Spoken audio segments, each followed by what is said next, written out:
Breaking news చూస్తున్నాం. పశ్చిమ గోదావరి జిల్లా తాడేపల్లిగూడెం మండలం జగన్నాథపురం గ్రామ చెరువుగట్టు వద్ద తెలుగుదేశం పార్టీకి చెందిన కొందరు నేతలు ఆధ్వర్యంలో యథేచ్ఛగా పేకాట ఓపెన్ క్లబ్ నిర్వహణ. జగన్నాథపురం గ్రామానికి చెందిన పరిమి నవీన్ చౌదరి అనే వ్యక్తి తెలుగుదేశం నేతగా చెప్పుకుంటూ యథేచ్ఛగా పేకాట ఓపెన్ క్లబ్ నిర్వహిస్తున్నట్లుగా తెలుస్తోంది. నిన్న సాయంత్రం రూరల్ పోలీసులు చెరువుగట్టుపై కంటైనర్లు ఓపెన్ క్లబ్ గా చెప్పుకుంటున్న పేకాట స్థావరంపై మెరుపు దాడులకు దిగిన నవీన్ చౌదరితో కలిపి 8 మంది పేకాట రాయిళ్లను అదుపులోకి తీసుకున్న పోలీసులు దొరికిన 8 మంది పేకాట రాయిళ్లలో సగానికి పైగా తెలుగుదేశం పార్టీకి చెందిన నాయకులు, కార్యకర్తలు, సానుభూతి పరులు ఉన్నట్లుగా తెలియవచ్చింది.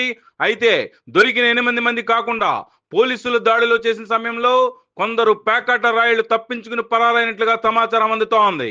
ఈ విషయమై తాడేపల్లిగూడెం రూరల్ పోలీస్ స్టేషన్ లో దీనిపై నిన్న పెద్ద ఎత్తున పంచాయతీ జరగడం విదితమే.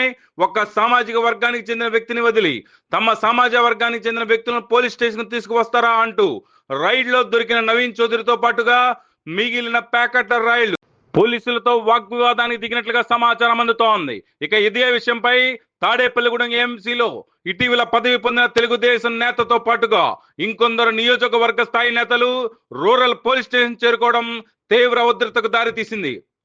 దీంతో సదరు పేకాట రాయిళ్లతో కలిపి సదరు తెలుగుదేశం ఉన్నత స్థాయి నేతలు కూడా పోలీసులు నిలదీశారని అత్యంత విశ్వసనీయ సమాచారం అందుతోంది. దాడుల్లో దొరికిన పేకాట రాయిళ్లకు బాసటగా తెలుగుదేశం ఉన్నత స్థాయి నేతలు పోలీస్ స్టేషన్ కు వచ్చి వారికి వంత పాడుతూ పోలీసులను బెదిరించడంపై పలు విమర్శలు వెలువెత్తుతున్నాయి. ఇదే విషయంపై రచ్చా మీడియాలో నిన్న రాత్రి వార్తా కథనాలు వెలువడడంతో అర్ధరాత్రి దాటాక ఛానల్ పై సదరు పేకాట రాయిళ్లు వీరికి కొమ్ము కాసిన ఉన్నత స్థాయి తెలుగుదేశం నేతలు రచ్చా మీడియాకు బెదిరింపు కాల్స్, యూట్యూబ్ ఛానల్లో అసభ్యకరమైన మెసేజ్లు పెట్టించడం శోచనీయం. దీనిపై రచ్చా మీడియా అన్ని రకాల ఫోన్ కాల్స్ వివరాలు, అసభ్య మెసేజ్లు పెట్టిన స్క్రీన్ షాట్స్ ఆధారాలతో సహా పశ్చిమ జిల్లా ఎస్పీని కలిసి ఫిర్యాదు చేసేందుకు సన్నద్ధమవుతోంది.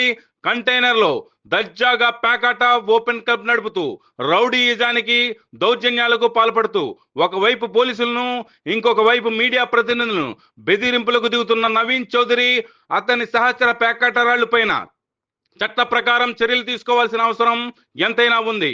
అలాగే దీంతో పాటుగా పేకాట రాయిలు కొమ్ము కాస్తున్న కొందరు తెలుగుదేశం నేతల పైన కూడా కేసులు నమోదు చేసి చట్టపరమైన చర్యలు తీసుకో పాటుగా ఇంతగా బరితెస్తున్న నేతలను పార్టీ నుంచి సస్పెండ్ చేయాలని ప్రజలు, ప్రజా సంఘాలు డిమాండ్ చేస్తున్నాయి. క్రైమ్ నంబర్ 146/2025 ప్రకారం నవీన్ చౌదరితో కలిపి 8 మందిపై ఏపీ గేమింగ్ యాక్ట్ ప్రకారం కేసులు నమోదు చేసిన రూరల్ పోలీసులు. అయితే పోలీసులపై బెదిరింపులకు దిగడమే కాకుండా వారిపై తీవ్ర స్థాయిలో ఒత్తిళ్లు తీసుకుని వచ్చినట్టుగా తెలిసింది.